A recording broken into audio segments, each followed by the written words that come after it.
Good afternoon, everybody. Thank you so much for joining us. My name is Adrienne Esposito. I'm the Executive Director of Citizens Campaign for the Environment. As you know, we're here today for one of our very popular Lunch and Learns. This is co-sponsored also by New York State League of Conservation Voters. This special webinar is to give people an update, as many people have been asking, on the South Fork Wind Farm.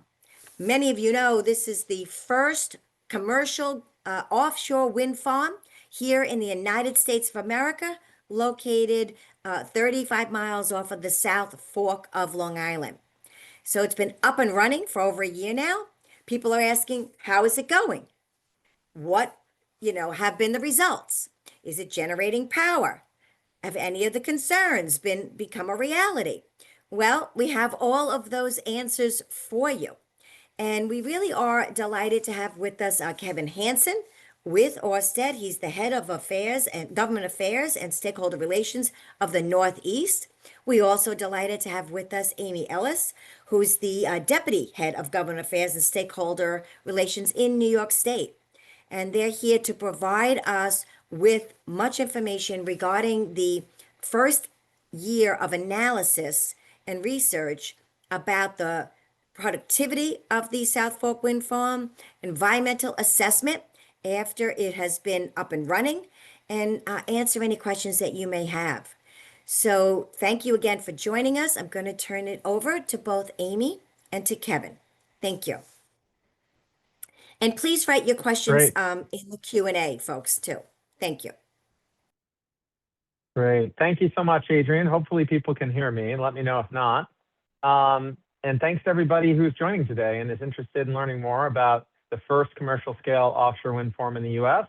I know it's been a long time coming. Many of you might have helped support the project, went to meetings about it, filed comments. And so, Amy and I are two people of a large team, but we'll answer your questions as best we can. Why don't we go to the next slide? Oh, we got to get the slides up, I think, still.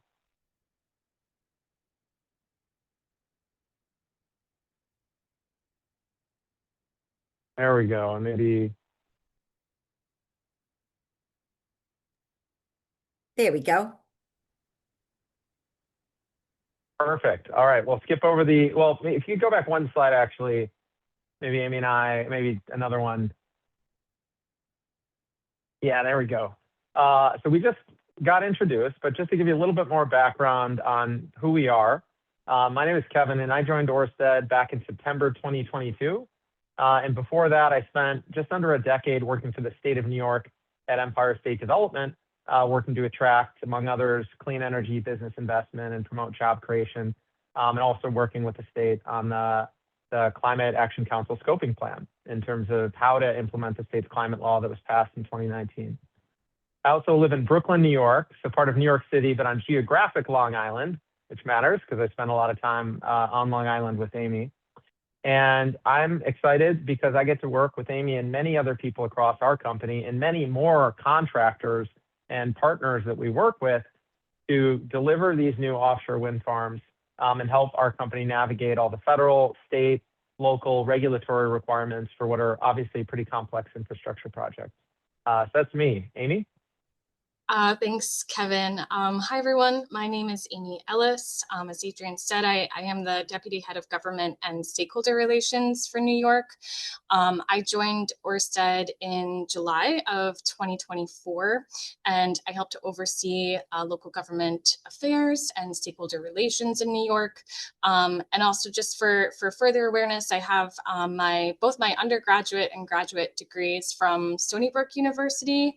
And then prior to joining Orsted, I worked with Eversource Energy for 2 years and have also worked with the local Suffolk County government for about 11 years as well. So that's it on us. If you've walked around on Long Island, you've probably run into Amy at some point. So in terms of the presentation, I'm going to start by giving a little bit more background on Orsted and kind of who are we as a company, what is our history. And then we'll really dive into the focus of our presentation, which is South Fork Wind, in 3 parts. First, Amy will talk about the development and construction phase of the project. So that's really how did this offshore wind farm go from an idea on a piece of paper to a fully permitted project to the built infrastructure project that it is today. Next, I'll touch a little bit on how the wind farm has been doing in terms of its energy production. It reached full production back in July of 2024, so we now have pretty good data over a year's worth, and recently released a report that we'll point folks to if they're interested.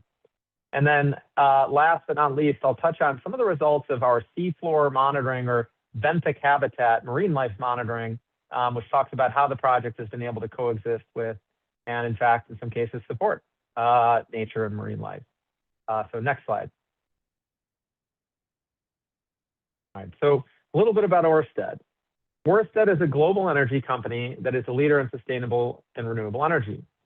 We're most known for offshore wind. We've built, I think now 30 offshore wind farms around the world, and we do the full life cycle of those projects. So we kind of come up with the ideas, we develop them, we get the permits, we oversee their construction, and then we actually continue to operate and maintain them for many, many years. And in the case of, I believe, our earliest wind farms, which started in the earliest 1990s, we've actually decommissioned, I think, at least one of those by now as well. But we also operate a lot of other energy technologies across 4 continents, and that includes land-based wind farms, solar farms, energy storage, and bioenergy plants. And lastly, it would be remiss not to talk about how proud we are of our corporate sustainability accomplishments. There's recently some press about how we've now eliminated, I think, 99%, maybe 98%, I think 99% of our greenhouse gas emissions as part of a pretty significant green transformation that we've gone through as a company. And we've been recognized and acknowledged a lot of different ways for that we're very proud of. Next slide. So focusing a little bit on offshore wind. Offshore wind is somewhat new to the United States. It's growing up, it's getting more mature, but we've actually been building offshore wind farms elsewhere in the world for over 3 decades. So we built the world's first offshore wind farm, Vindeby, in Denmark back in 1991. We've also built the world's largest offshore wind farm, several times in fact, because the record keeps getting bigger. Most recently with Hornsea 2, I think in 2022, which is around 1.3 gigawatts. That's actually about 10 times the size of South Fork. And today we're building a project called Hornsea 3, which is going to be almost 3 gigawatts, if you can believe it. So even 3 times the size of that. And then finally, of course, we built the first commercial scale offshore wind farm in the US, South Fork Wind, which is what we'll be talking about in more detail. And so if you add it up, we've got over 1,800 individual offshore wind turbines spinning at sea. We've installed over 10 gigawatts around the world. And we've got 2 gigawatts either operating or, for the most part, in this case, in construction in the US right now. Next slide. All right, so just a little bit about our land-based renewables portfolio. We're known for offshore wind around the world, but in the US, we actually have a really large onshore business, as we call it. We've got about 6.3 gigawatts of solar, wind, and storage that's either in operation or construction. I think last year, we're actually one of the largest utility scale solar installers in the country. We had a few big projects get finished. So that's something not everybody knows about us, but we're pretty big in onshore too. And just an interesting stat for me, when you add up our estimated property tax payments in support of schools, county services, landowner payments, just for our onshore business, that's over $1 billion. So these projects really do bring a lot of money to communities in addition to the energy, of course. Next slide. And so if you add up our US energy investments to help build American energy production, we're spending $20 billion across the United States, and we're going to be adding 2.5 gigawatts just by 2028. And geographically, you can see that our onshore business is most concentrated in the South and the Midwest. But in contrast, our 4 offshore wind farms that are under construction or operating are all located in the northeastern US. And I'll talk about that, the reason for that, on the next slide. So one of the questions we get a lot is, why build offshore wind off the East Coast, or why offshore wind for New York? Why do we have our offshore wind projects in the Northeast and not at this point, in other parts of the country? And you probably also have heard, if you're joining this webinar, that the state of New York in particular has invested a lot of resources into developing offshore wind as a new industry. And so there are a few key reasons I want to highlight about why New York is so uniquely suited to offshore wind. The first is just that we need a lot of electricity in New York.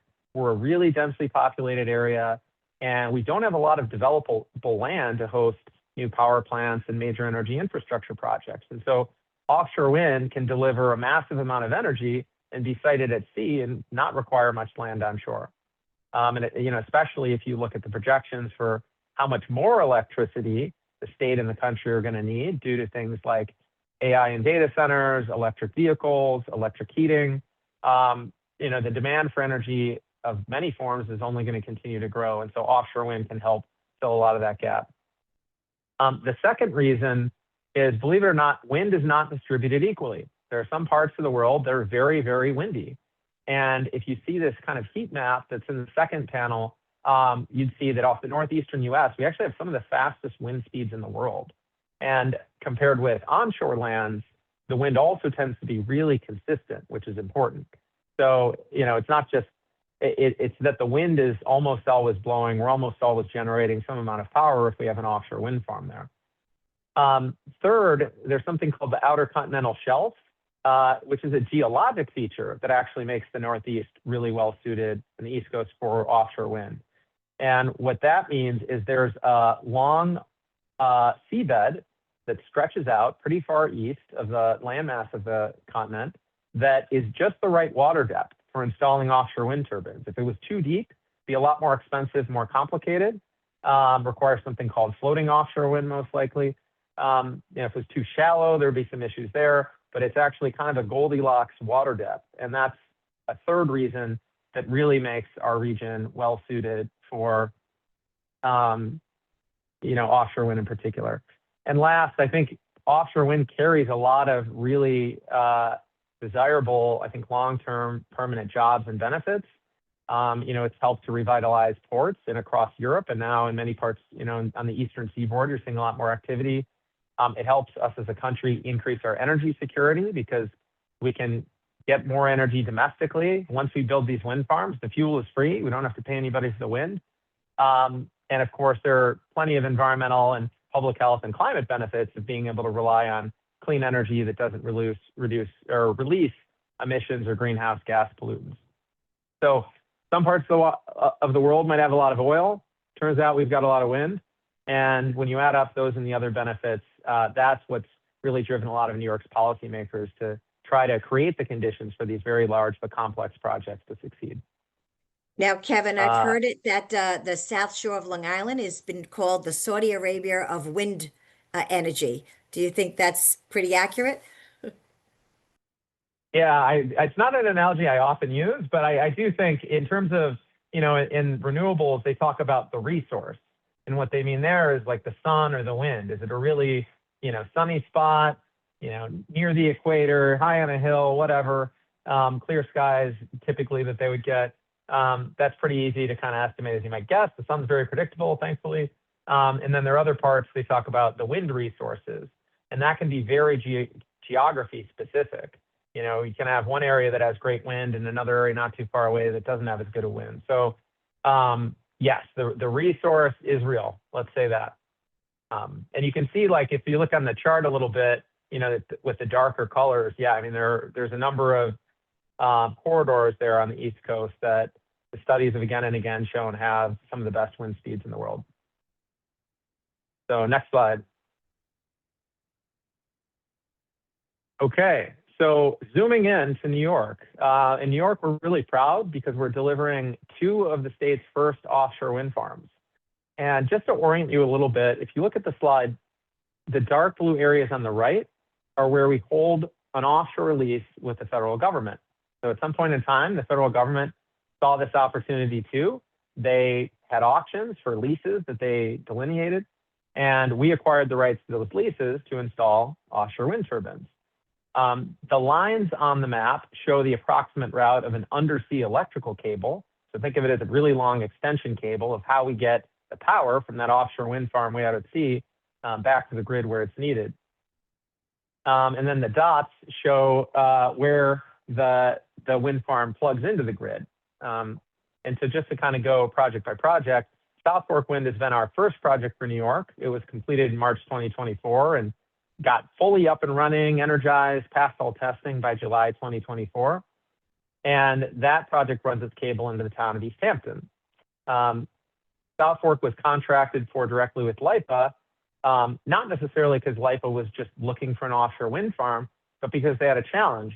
And that challenge was, how can we deliver power to the South Fork of Long Island, which has growing electricity needs and is kind of grid constrained, based on where it is.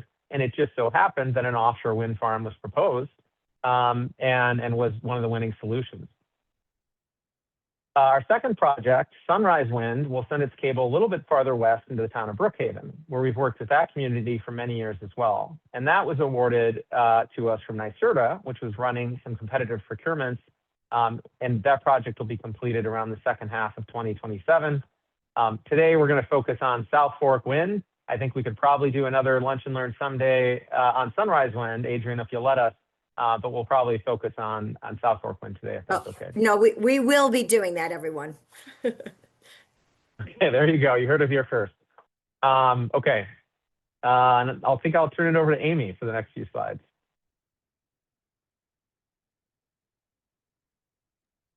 Thank you, Kevin. So yeah, now we will get into the overview of South Fork Wind as it relates to the project's development and construction. So we can head to the next slide. So first, just taking a look at the timeline of South Fork, the project actually dates back to 2013 when it won an auction and secured the rights to a federal offshore lease area. And this is where, as Kevin described earlier, this is where the turbines are located offshore. However, a project really becomes real when it has its PPA or its power purchase agreement, meaning that it has found a party to purchase the energy it will sell. And we received our PPA with LIPA in 2017, which is when the project really becomes much more real, accelerating the project's development and construction, and then moving on to those phases.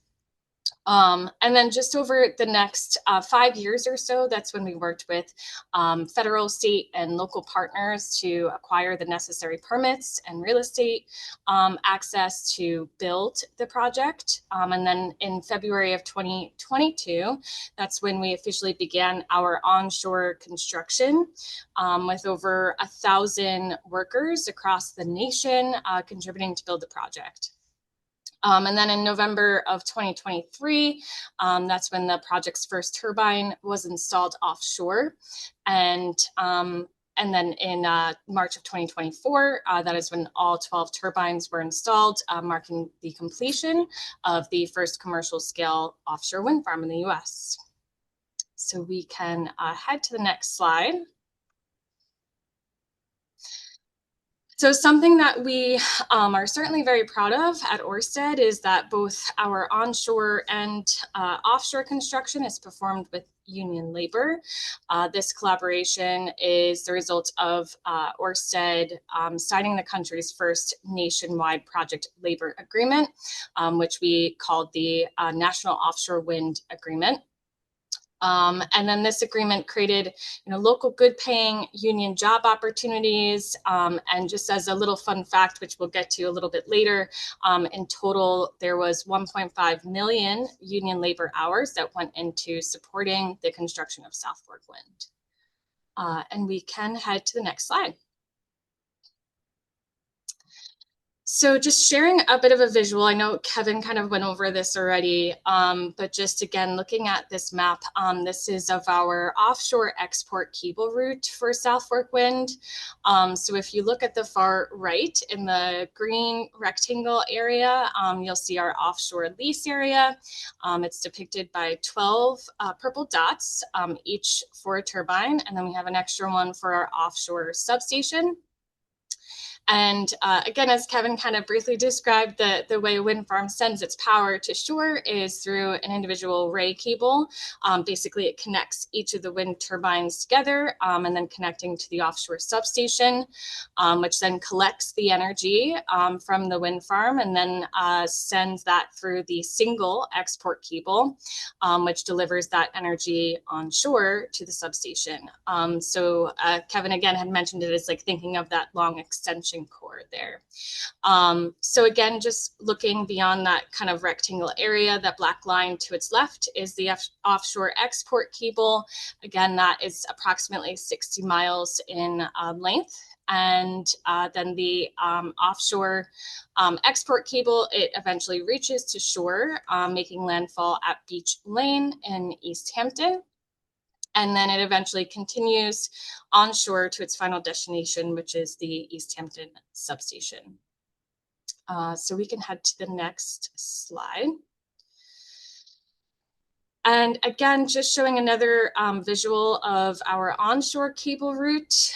So once the offshore export cable makes landfall at Beach Lane, it travels north and then eventually east for approximately 4 miles, where it connects to the East Hampton substation, delivering clean power to approximately 70,000 homes on Long Island. And also the onshore duct bank. So this work that you see here on this map was completed by Hogland Energy, who is a local infrastructure company. And this resulted in more than 100 local union jobs for Long Island skilled trade workers. And we can head to the next slide. You know, Amy, So- I just want to interject for a second. Can we just go back to the slide previous for a second? Because this was a big, and we're getting questions in the chat too. This was a big point of discussion within the community, was the cable route. And there was a lot of discussion about where it should be and where it shouldn't be. And this actually was the most direct route. And I think one of the things maybe you want to point out, Amy, is one of the discussions was, would the roads be repaired once you put the cable down? And you have this beautiful picture here that you might want to mention. That's where the cable is. That's what it looks like today. Yeah, exactly. And thanks for pointing that out. A little later, we actually have a slide that shows the before and after of our restoration work. But yeah, as Adrian pointed out, this is a final restoration photo of Beach Lane. So a really perfectly and beautifully paved road there. Pretty jealous. But yeah, so the roads are really in great condition.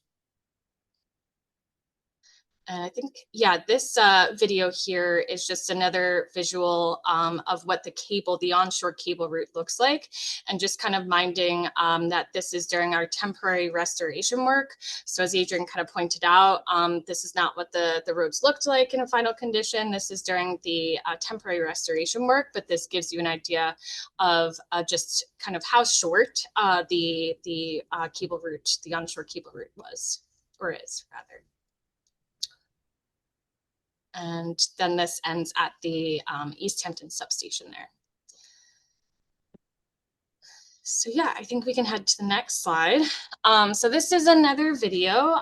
This goes over the process that we took to complete the sea to shore transition of our offshore and onshore cables. This process is known as HDD, or horizontal directional drilling.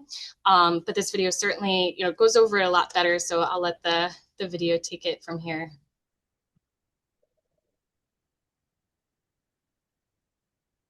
Landfall, or the sea-to-shore transition, is where the cable carrying power from an offshore wind farm reaches the shore. The cable is less than 12 inches wide, roughly the same diameter as a dinner plate. To make the connection, first, an offshore worksite needs to be established, typically on a barge. So does a worksite on land, which will be used to position drilling equipment. To install the cable, a borehole is drilled under the beach using a technique called horizontal directional drilling, also known as HDD. Drilling can be controlled precisely, keeping the bore path deep below the surface until the drill head emerges from the seabed well away from the beach area. The drilling rig pulls back a conduit pipe through the borehole, connecting the offshore and onshore workspaces. Pull equipment is set up at the onshore worksite to pull back the cable from a cable lay vessel through the conduit pipe to the shore.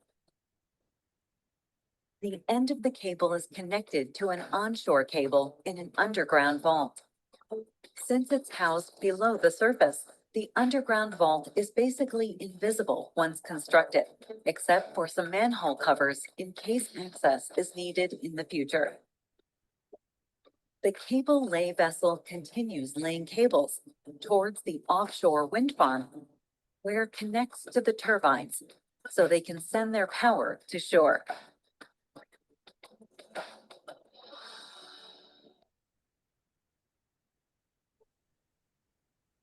And we can head to the next slide. Perfect.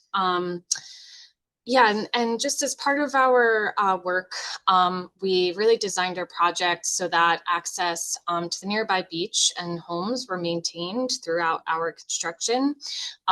We also avoided construction during the summer season. We really focused our work in the off season, so the winter, spring, fall. And also, just as seen in the previous slide and video, we completed our cable jointing operations between the onshore and offshore cables through that HDD process. So that really helped to avoid any disturbances to the beach. And really just throughout our construction, our main goal was to leave the area better than its original condition.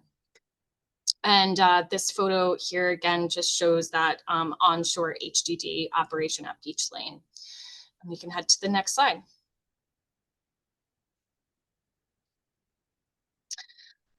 So to provide some additional photos here of our onshore and offshore work, again, that photo on the top left shows our HDD operation at the landfall site on Beach Lane.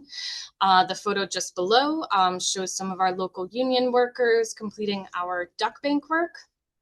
And then the two photos in the center, those show the Riggs Disler construction team working on the assembly and the fabrication of the advanced foundation components. And just for awareness, these components included external concrete platforms for turbine access, and also electrical equipment, which really marked the first time that these types of components were assembled domestically here in the US.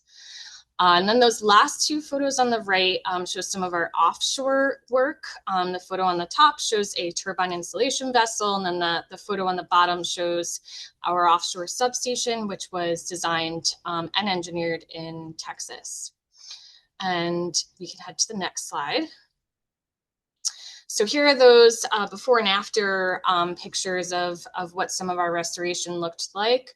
And certainly we're very proud of this quote from the East Hampton Press about our work, which you all can read here, but I'll share just summer visitors returning to Wainscott this week for the first time since last September might never know the extent of the industrial construction that had taken place there over the last several months, or the pioneering efforts now underway just over the ocean's horizon.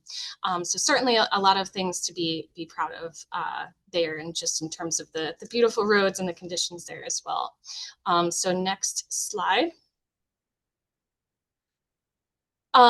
So, certainly new roads are a great benefit, and we're, very proud of that, but we're also super proud of some of the additional benefits we were able to provide to the local community. And just pointing here at the host community agreement, or the HCA. Through the HCA, we have committed to $29 million to the town of East Hampton over a 25-year period, which will be used toward various community projects. And one recent example of this funding being used by the town was for $1.1 million that they've allocated from the HCA to restore safe navigation to the Montauk Inlet, which is home to New York's largest commercial fishing fleet. And this work will also be conducted by a local contractor from Hop Hog, H&L Contracting as well. So great stuff there. And I think we can head to the next slide. So we just have a couple more slides here. This shows, in March of 2024, this is when we completed the installation of South Fork Wind, officially making it the first commercial scale offshore wind farm in the US. And certainly something we are very proud of. And you might recognize a couple of familiar faces in these photos, but certainly a good moment for us here. And we can head to the next slide. So just before I pass it back to Kevin, just to kind of summarize all of the hard work and the hours that went into this project. Over the course of South Fork Wind's construction, the project generated more than 1.5 million American union labor hours. And this created over 1,000 jobs spanning 173 contracts. And this 1.5 million union labor hours is the equivalent of approximately 1,000 plus full-time equivalent union jobs for tradespeople. And again, certainly something we're very proud of in terms of building a new industry here in the United States. And just for kind of further awareness, some of these photos here, the top photo shown is of Alessandra Fernandez, who is a part of the iron workers. And the photo below is of Matt Laub from Hogland Energy, who helped with the onshore duct banks. So if you see those QR codes, you could take a moment and scan those and check out their videos later. Or you can also head to our South Fork Wind report, where their stories are also available through those QR codes as well. And I will pass it back to Kevin. Awesome. Thanks, Amy. And glad the video played. That's always a roll of the dice, I feel like, on these webinars. And you got 2 to play, so way to go. So yeah, the next part of the presentation is really to get into the electricity production of South Fork Wind, and how has it been performing since it was constructed and then really fully energized back in July of last year. So why don't we go to the next slide?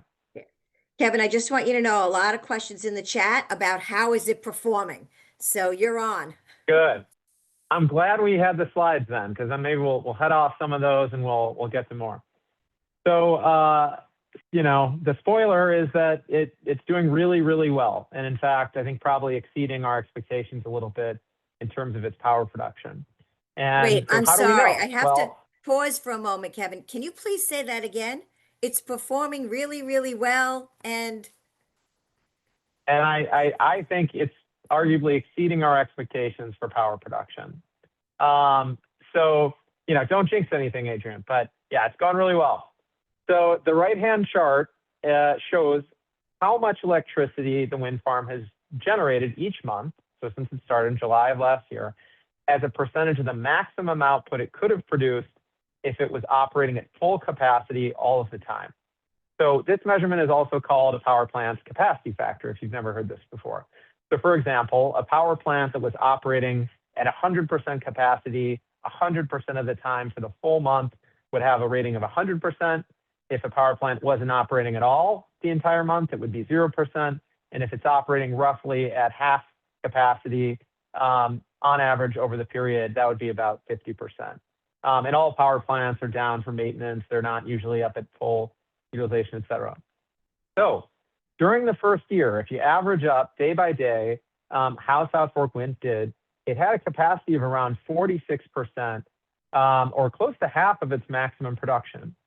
And for comparison, I mean, this output is probably 2 to 3 times what the average New York onshore wind and solar farm is. So just really to drive home, the consistent winds offshore are able to provide a lot of electricity to the grid relative to how many turbines you have to install.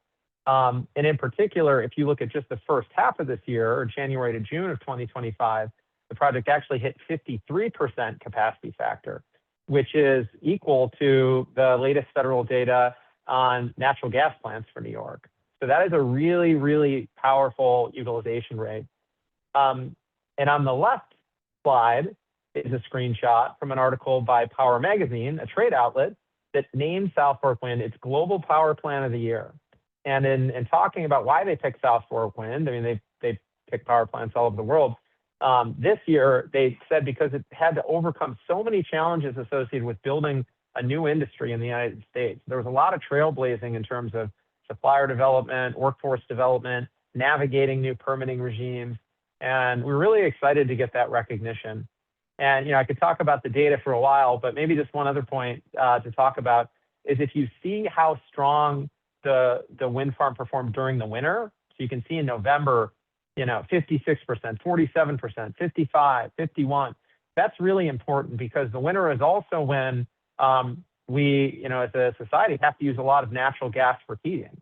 And so by providing a lot of electricity from wind during the winter, it takes a little bit of the pressure off of the natural gas supply for the Northeast. And also New York, currently the highest electricity consumption days are during the summer, but actually as they project out, that's eventually going to change as more people use electric heating, electric vehicles. Actually, in the winter is ultimately going to be when the state needs the most electricity. So a great thing about offshore wind, it performs best typically during the winter. That's going to be well aligned with our state's overall electricity needs, for those of you in New York, I should say.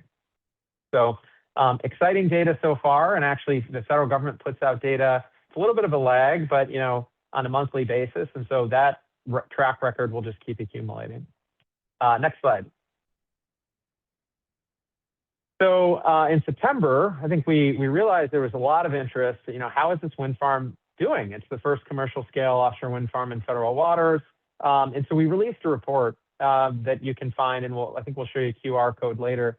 But we wanted to showcase the generation data that I just talked about, but also a lot of information about its economic benefits and its environmental benefits. And so maybe just a few other things I'll point out. First, I think we mentioned this maybe earlier, but in general, the amount of electricity that South Fork Wind produces in a given year is roughly equivalent to the average electricity consumed by 70,000 New York homes. So when we say it powered 70,000 New York homes, we don't mean that 70,000 New York homes get offshore wind and nobody else does. It's just that that's the scale of the electricity we're talking about. Really, the electricity goes onto the grid. It supports businesses, homes across Long Island and beyond.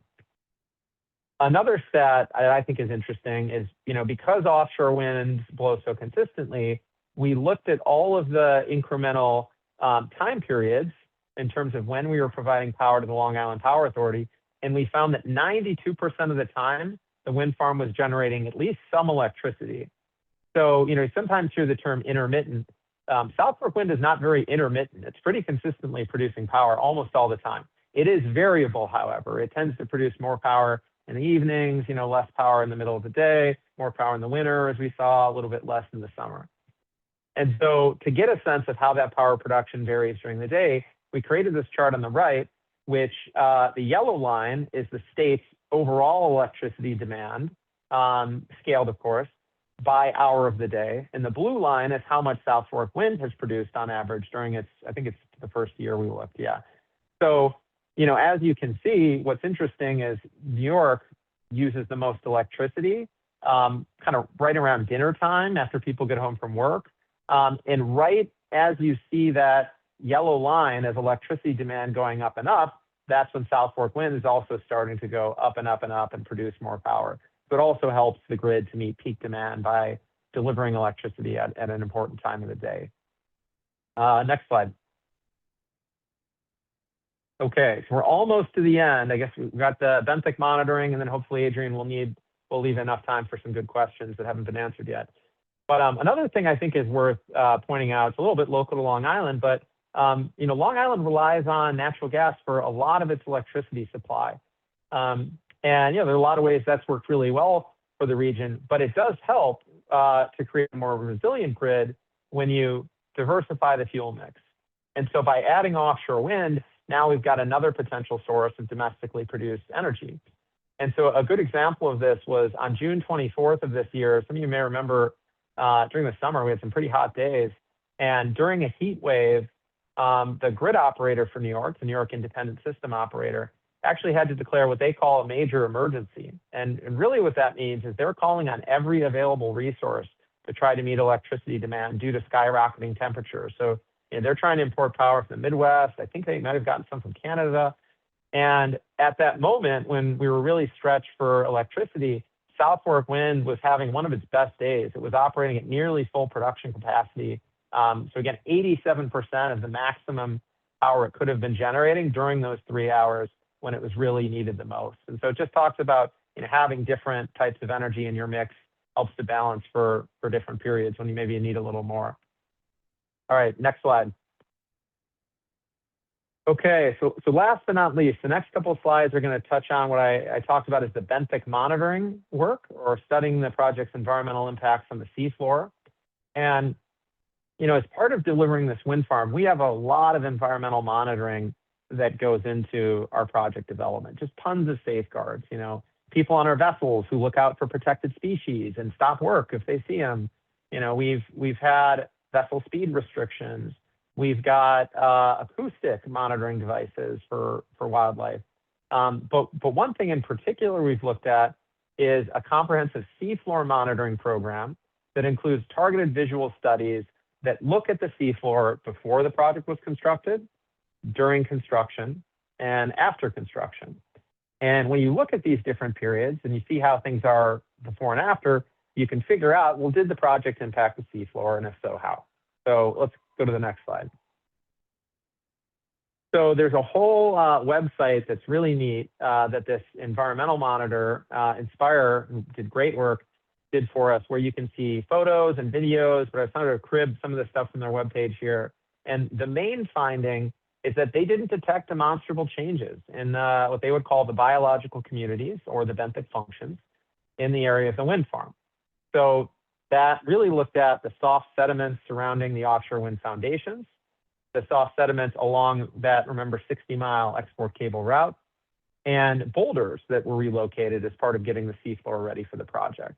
And so it's really positive to see that, to probably oversimplify a little bit, the construction work to install the wind farm has not had a long-term impact on the seafloor. And generally speaking, I'd say this matches our findings around the world from other offshore wind farms that we've built. But it's great to see more evidence of consistency along the east coast of the U.S. as well. Some people said, well, maybe it'll be different here. Well, good news, it's going really well. A second interesting result of the wind farm is that the wind turbine foundations themselves have actually been able to function as artificial reefs. So you see, marine life and vertebrates attaching to them and actually growing on the turbines. And the third related result that I think we can probably agree is related is that the fishing is now as good as it's been in years. And that's not data from Inspire or Orsted. It's based on data from the federal agency, the National Oceanic and Atmospheric Organization, or NOAA. And they've seen recent fishing, I think, as high as it's been since 2008 or so. And if you scan the QR code on the right, I think they have data back on how that's calculated and that sort of things. And that was really important for us, because one of the communities we heard from the most during the development of this project was the fishing community. And so based on feedback from the community, our project committed to a minimum space of at least 1 nautical mile in between all 12 of those turbines. So if you're trying to navigate through the wind farm, you've got at least a mile to work with, nautical mile, which is a little bit bigger than a mile, in between any pair of turbines. So South Fork Wind, I think, is the most widely spaced wind farm in the world, which makes it pretty easy to navigate for vessels. So all of these results were generally what we're expecting. But look, we're building a new industry. We got a lot of questions, and so we're really proud and excited to have validated all those plans that we came up with years ago, and continue to improve upon as the project advanced. So one more slide I think I have. I couldn't resist sharing some more photos of the fish and other marine life that have been spotted around the turbines. You see in most of those photos, and I think in under a boulder, and I believe some scour protection, if I see that right. And just to give you a sense of some of the fish, you can see a barrelfish, you can see a black sea bass in the bottom left, you can see mahi-mahi in the upper right, and my favorite in the bottom right, a lobster. And so through these visual surveys, our partners actually been able to document all kinds of commercial, recreationally, and ecologically important species like Atlantic cod, hopefully I won't mispronounce too many of these, scup, gunner, butterfish, jack, triggerfish, Bermuda chub, winter and summer flounder, sculpin, spotted and red hake, ocean pout, and Atlantic rock / Jonah crabs. So I don't think those are all of them, but just for those of you who are closer to marine life, those are some of the examples of what we've seen, I think, in the vicinity of the wind farm. And again, if you take a look at the broader story map that was produced for these visual surveys, you'll see these and more. And there's actually a really neat function with a slider where you can look at the same area, I believe, and see before and after, what does the seafloor look like? And next slide. So in closing, thank you so much for letting us show off America's first commercial scale offshore wind farm. And we're happy to take your questions. I think maybe we'll just leave this slide up for an extra minute in case people want to scan either the QR codes, either for that South Fork Wind report or for the story map. And then we'll take it down in a minute for Q&A, or you can obviously rewatch the presentation. But yeah, that's what we have. Okay, great. Thank you so much, Kevin, and thank you so much, Amy. I just want to say here too, give a special shout out to the organization Win with Wind. It was really that organization that formed in East Hampton that worked really hard to combat a lot of the myths, a lot of the fears, a lot of the misinformation with facts and science. And I think this presentation and your report really illustrate that we need to follow the science and the facts, because a lot of the misinformation that was being spread by some out east during this sighting of this wind farm clearly has been proven to be flatly false, not grounded in any sort of reality. And I do want to congratulate the folks at Wind with Wind who really geared up to fight that battle and to answer legitimate questions and to correct the misinformation. So they did such a great job. We have a lot of questions, so I'm going to ask some of them in rapid fire. If you guys could give the shortest answer you can, unlike, unlike maybe some elected officials. Okay, let's go. Oh, here's somebody who wants to know if you'll be sponsoring a trip out to see the South Fork Wind Farm. And they'd like to see it up close. So if you're going to do that, let us know, and we will let these attendees know. Another one is, I'm sorry. I was just going to say that sounds great. We've done them in the past, and Adrian, I think we've actually produced kind of little video shorts, and CCE has too. So if somebody's seasick easily and they're not sure they want to head 30 plus miles east of Montauk to go check it out in person, there's actually I think a video somewhere on that, and we even have a virtual reality set where people can experience what it's like to be out there. So maybe at some point in person we can break that out. Yeah, I mean, just the trip is not for the lighthearted. I've done it twice. Yeah. It's a long trip. These are not around the corner off of the South Fork. There is the number 35 miles offshore. Is that the number? Yeah, Yes. Amy, I always mix up Sunrise and South. I think it's 35 South Fork and Sunrise 30. Yeah, okay. Okay. Okay. Is the Vindeby wind farm in Denmark still operational? I think it's been decommissioned. I'm not 100% on that. But I also remember I read an article recently that some of these wind farms that originally were thought to be 25-year lifetimes are now getting extended to be up to 50 years. So some of those kind of first wave projects are actually still running, but I think Vindeby has been decommissioned. Probably Google that and prove me, right or wrong. Okay. That goes to the next question. We got a couple of questions in the chat about what is the lifespan currently for wind farms, offshore wind farms. So good question. In the case of South Fork Wind, we have a power purchase agreement with the Long Island Power Authority that has a minimum 20-year commitment with a 5-year option to extend. But through our lease with the federal government, we have our lease area for, I believe, 35 years after it reaches commercial operation. So, I think you could see under the current federal lease, we could be operational for 35 years.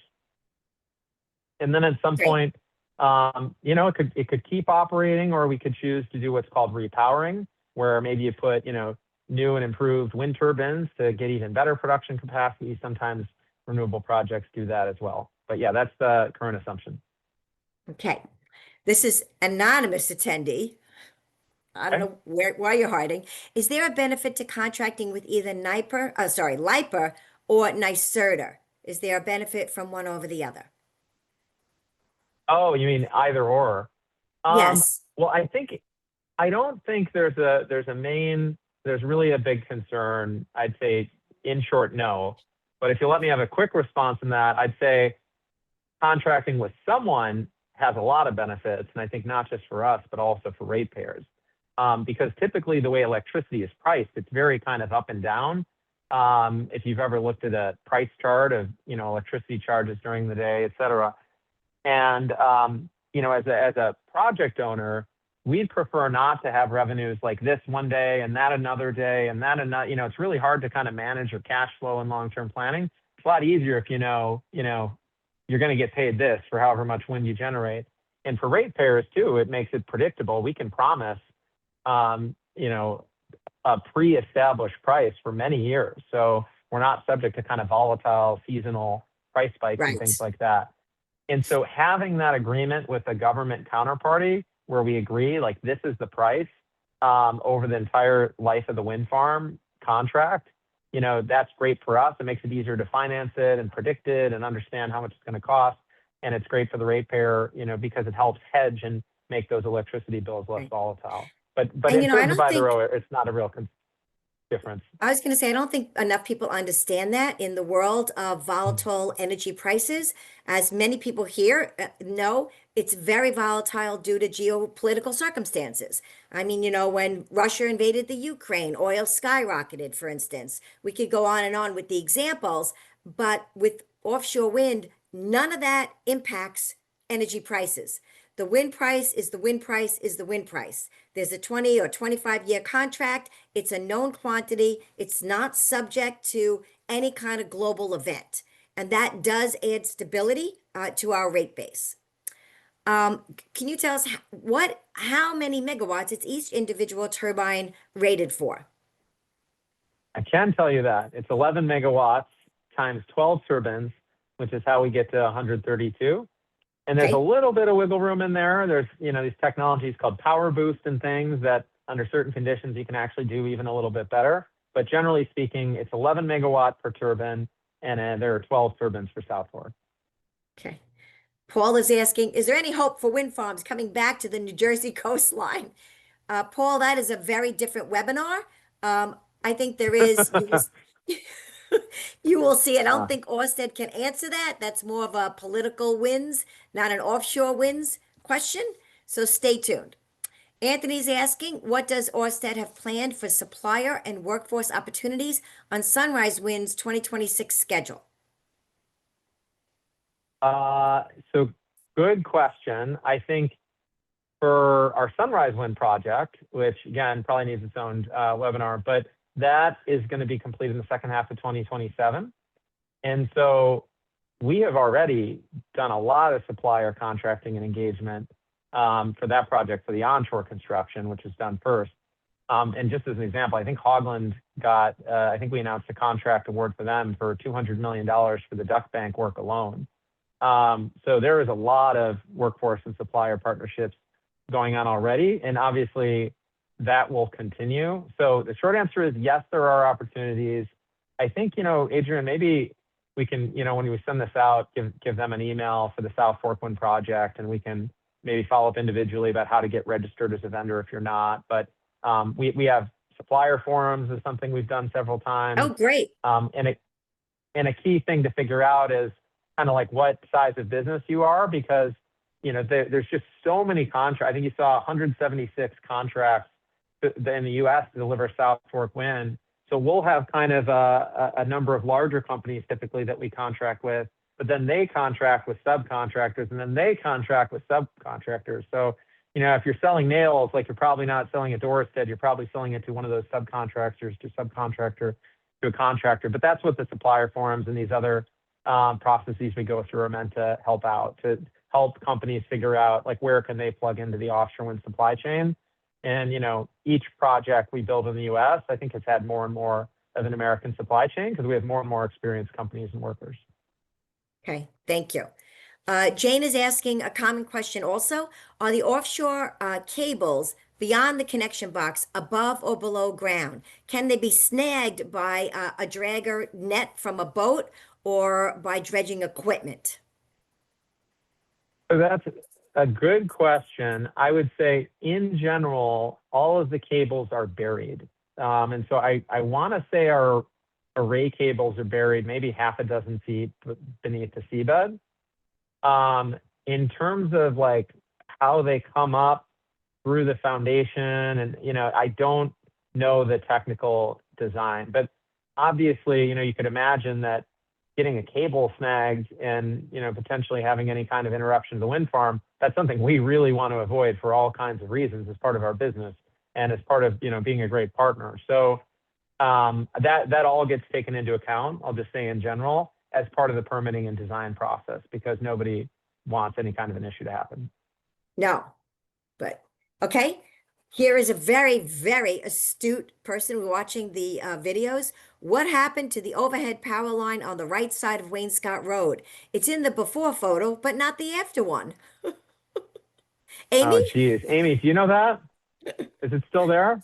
Is it a different angle? What's the story? I don't know. I would have to look at that photo again. But I can assure you, I mean, we were just out there earlier in the year, and all the poles are there that need to be there. So sorry, I don't have more information on that. Okay, Yeah, we'll find out about the maybe lost cable. just to add, all of our cabling is underground. We do not run overhead lines as part of our cable route. So if there were overhead lines for some other purpose beforehand, and they've been undergrounded since, that would not be us. Okay.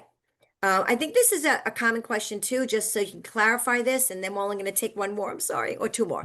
As great as the production rates are now, why are they not higher if the capacity is for more?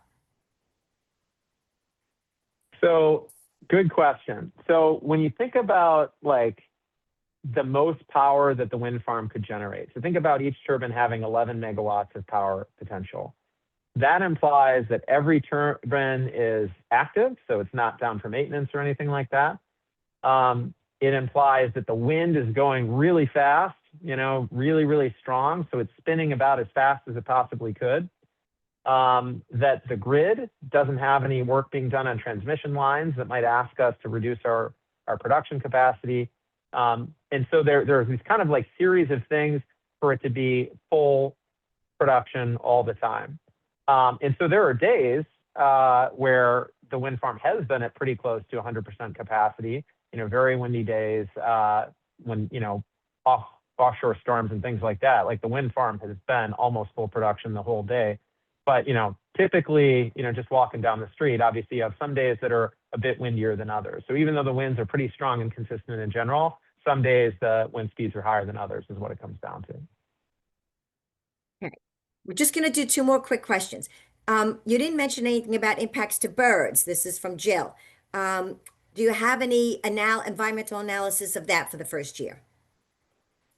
So I don't have any data on that I can present. I do think there is a birds and bat monitoring program, but I'm not the right person to speak about it. And it was definitely part of the permitting process for sure. Great. I will say it definitely is part of the permitting process. And we can look at that, Jill. Okay. I don't understand this question, but we'll ask it. Does the New York State grid operator ever ask South Fork to curtail its production? So I don't know if the NISO has ever asked us to curtail. I think typically, I maybe want to defer that to them a little bit about how they run the grid. But I think they're more worried about lining up enough generation to come online, and they do that kind of based on the lowest cost resource. And in the case of offshore wind, we have very low marginal costs. We already built the wind farm. We don't have to pay for the wind, so it's just kind of the operating cost. I think there maybe have been some cases where there's a lot of important transmission upgrades going on Long Island and things. So maybe the Long Island Power Authority or PSEG might ask us for a period of time to dial things down a bit. But those are pretty temporary in nature. Okay. Okay, a lot of these questions are political, and I apologize to all those folks still on who want to hear, but we're not going to get into the current administration. It's just not something that Orsted would like to do at this time, and you could probably extrapolate out why that is. And what we're going to do is, let's see, just looking. I'm sorry, there's just so many questions. Okay, I'm going to give Matt Grove the last one. I tell people that Orsted gets paid only when they deliver power to the grid. Am I saying that correctly? You are absolutely saying that correctly. We spend every single dollar on our own, essentially, to, come up with our development proposals, to prepare our permit applications, to hire the construction companies, to pay the vessel suppliers, to pay the major component suppliers. Then we turn it on and we get paid per megawatt hour is the unit of electricity that we deliver. So you're absolutely correct. All the costs, a lot of the costs are up front, and the revenue doesn't kick in until the switch gets flipped and it starts hitting the grid. Okay, great. So let me say this. Thank you so much, everybody. This has been immensely, I think, productive. And judging from the questions, I mean, we could go on for another half hour, but we're not going to do that. I'm sorry.